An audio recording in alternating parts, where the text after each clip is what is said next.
Noong nakaraang taon ay marami din ang mga kaso ng kahindik-hindik na pagpatay ang naitala dito sa ating bansa.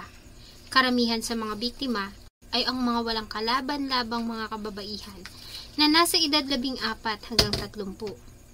Isa sa mga kasong ito ay ang natagpuang nakabaon at wala ng buhay na katawan ng 21 years old na dalaga sa Caloocan matapos itong mawala ng 4 na araw. Igan, isang bangkay ng babae natagpuang nakabaon sa isang bakanting lote sa Bagumbong, North Caloocan. Samahan niyo po akong balikan ang kaso ng pagkamatay ni Argene Cabangunay. Bago ko po ipagpatuloy ang ating kwento, sa mga bago po sa channel ko at nais sa mga ganitong klase ng kwento ng krimen na nangyayari sa loob at labas ng ating bansa ay maaari pong pakipindot ang ating subscribe button at notification bell para ma-notify kayo pag may mga bago tayong upload na videos. June 11, 2023 ng gabi ay dumulog sa tanggapan ng Quezon City Police District, Talipapa Police Station 3 ang mag-asawang Cabangunay para magpatulong sa paghahanap sa kanilang anak na si Argene Cabangunay. Base sa report na natanggap ng police officer na naka-duty ng araw na iyon, ay umalis si Argene sa kanilang bahay ng 1:30 ng tanghali para makipagkita sa isang kaibigan. Pinayagan naman ito ng ina matapos nitong mangako na babalik din bago sumapit ang 5:00 ng hapon.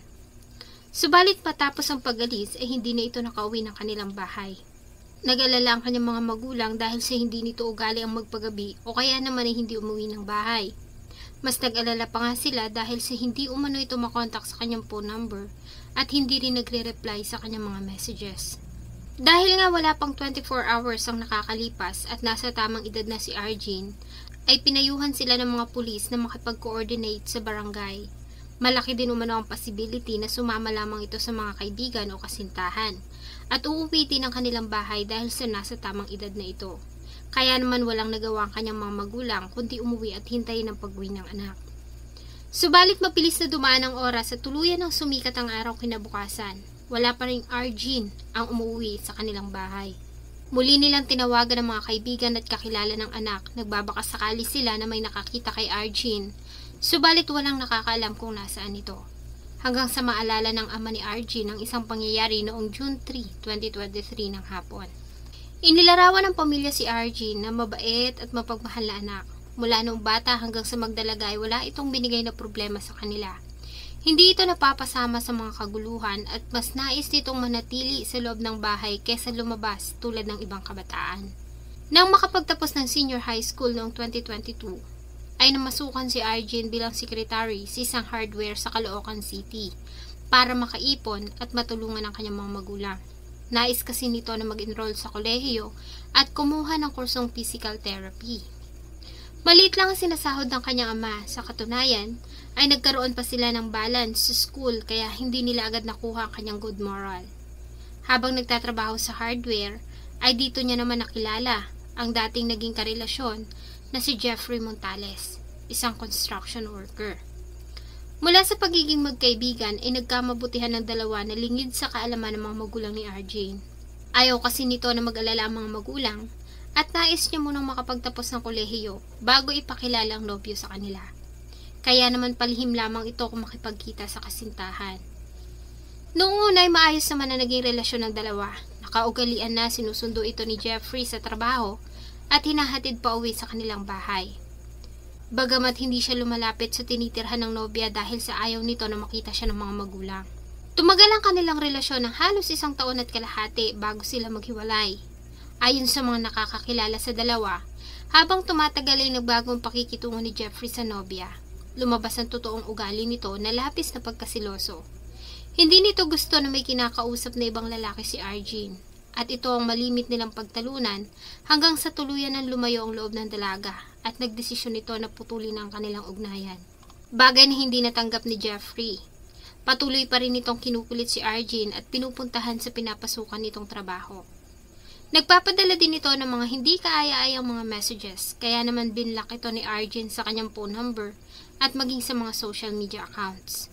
Bagay na lalong ikinagalit ng dating nobyo. Nagsimula nitong pagbintangan si Argene na may iba ng lalaki kaya ito nakikipaghiwalay sa kanya. Isang araw noong June 3, 2023 ay pumunta si Jeffrey sa pinapasukan ni Argene. Nagkaroon pa ng pagtatalo ang dalawa nang agawin ni Jeffrey ang cellphone ng dalaga. Nagalit si Arjen at pilit na kinukuha ang cellphone. Nasa ganito silang tagpo na madatnan sila ng ama ni Arjen. Nagalit ito na makita ang ginagawang pananakit ng binata sa kanyang anak. Kaya nagkaroon ng pagtatalo ang dalawa.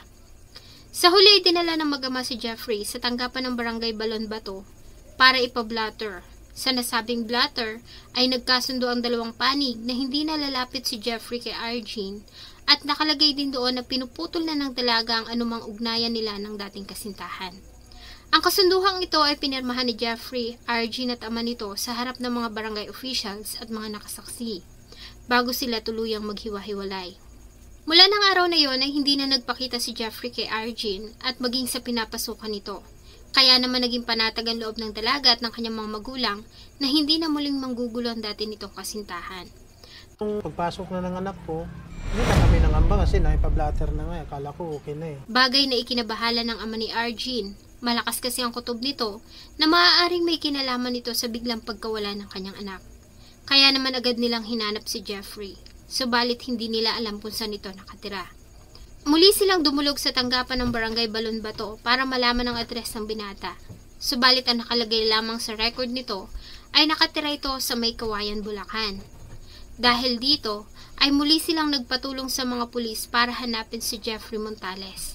Malakas ang kutob ng mag-asawa na may kinalaman ito o alam nito kung nasaan si Arjen.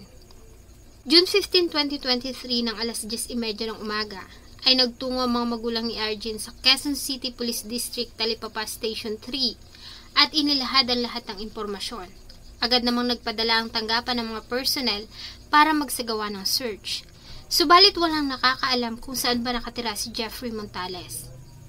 Sa kalagitnaan ng kanilang paghahanap ay nakita ng mag-asawa sa Facebook ang nakatatandang kapatid ni Jeffrey na si Ella Montales. Agad nila itong tinawagan at nagpakilala sila dito na ang mga magulang ni Arjen.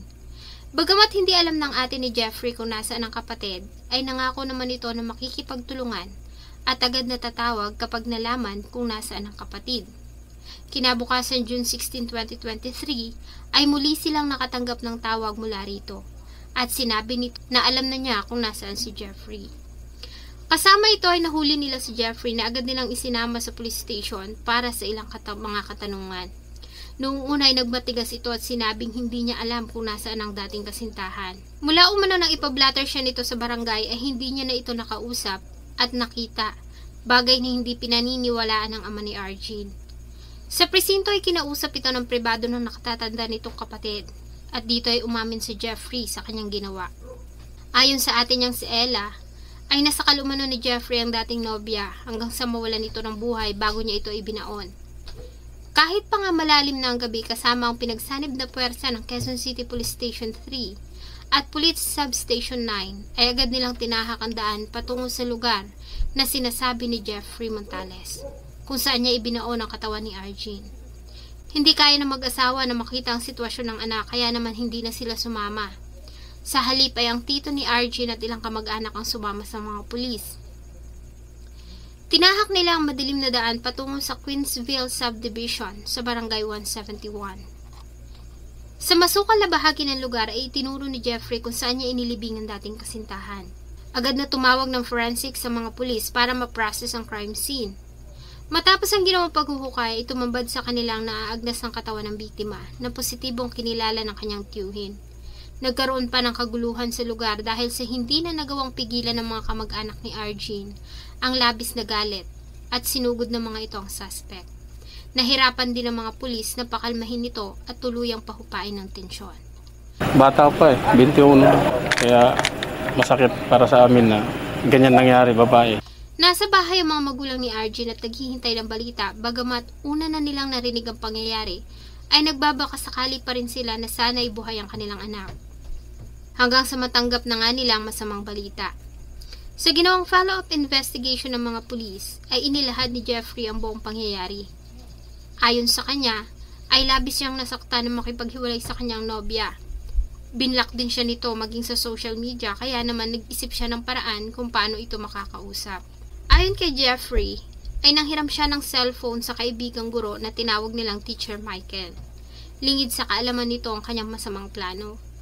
Gamit ang account ng teacher, ay chinat niya si Arjun at inalok niya ito ng isang scholarship. Sa palitan nila ng messages, ay pinangakuan niya ang dalaga ng tulong para makapag-aral ito ng kolehiyo. Bagay na gustong-gusto ni Arjun at alam niya na hindi ito tatanggi. Noong June 11, 2023, ay sinabihan niya si Arjun na makipagkita sa kanya para pag-usapan nilang scholarship bago siya lumuwas. Pumayag naman ang dalaga sa pag-aakala na ang kanyang kausap ay ang guro. Pag-alis ng kanilang bahay, ay nagtungo siya sa Barangay 171. Subalit ganoon na lamang umano ang pagkagulat nito nang imbis na ang guro ay si Jeffrey ang sumundo sa kanya. Sinabi nito na pinapasundo siya ni Teacher Michael. Kaya naman kahit na naiinis ay sumama si Arjun sa dating kasintahan. Ayon sa investigasyon, ay dumaan ang dalawa sa masukal na bahagi ng Barangay 171 patungo sa bahay ni Teacher Michael. Habang nasa daan, ay nagsimulang magkaroon ng pagtatalo ang dalawa. Ayon kay Jeffrey ay nagalit siya dahil may kachat na ibang lalaki si Arjun. Naitulak niya ito at nang matumba ay sinakal niya ito sa leeg gamit ang dalawa niyang kamay. Aminado po ako nagawa ko yun. Ako po talaga yung ano. Dala po kasi ng ano selos po. Kinokonfronta ko po siya kasi may kachat po siya na lalaki. Sabi ko po sa kanya, ano lang po, alalay. Kasi tinatanong ko po siya kung ano po talagang totoo. Tapos yun po nahihirapan siyang huminga. Ayon sa kanya ay wala siyang balak na patayin ng dating kasintahan. Sinakal niya lamang umano ito para paaminin hanggang sa nagulat na lamang siya nang tumigil ito sa pagpalag at napansin niya na tumigil na rin ito sa paghinga. Ayon kay Jeffrey ay tinago niya ang katawan ni Arjun sa makapal na damo bago siya umalis. Kinagabihan ay muli siyang bumalik sa lugar at tinabihan pa ang wala ng buhay nitong katawan hanggang kinaumagahan. Pagising ay sa kanya lamang ito ibinaon sa takot na tuluyan na itong mangamoy at makita ng tao. Dahil dito si Jeffrey Montales ay opisyal ng sinampahan ng kasong pagpatay sa Prosecutor's Office ng Caloocan. Sa kasalukuyan ay nakakulong si Jeffrey at naghihintay ng paglilitis. Naniniwala naman ang mga nagmamahal kay Arjun na gugulong ang hustisya para sa dalaga. Bagamat pinagsisisihan niya ang ginawa para sa mga magulang ni Arjun, ay walang kapatawaran ang ginawa nito sa kanilang anak at dapat lang na mabulok ito sa loob ng kulungan. Sana po ay nagustuhan niyo ang isa na namang kwento na akin pong ibinahagi. Marami pong salamat sa inyong patuloy na pagtangkilik sa akin pong mga videos. Huwag niyo pong kalimutang mag-iwan ng inyong saloobin at suggestion sa atin pong comment section. Thank you so much po and see you in my next video.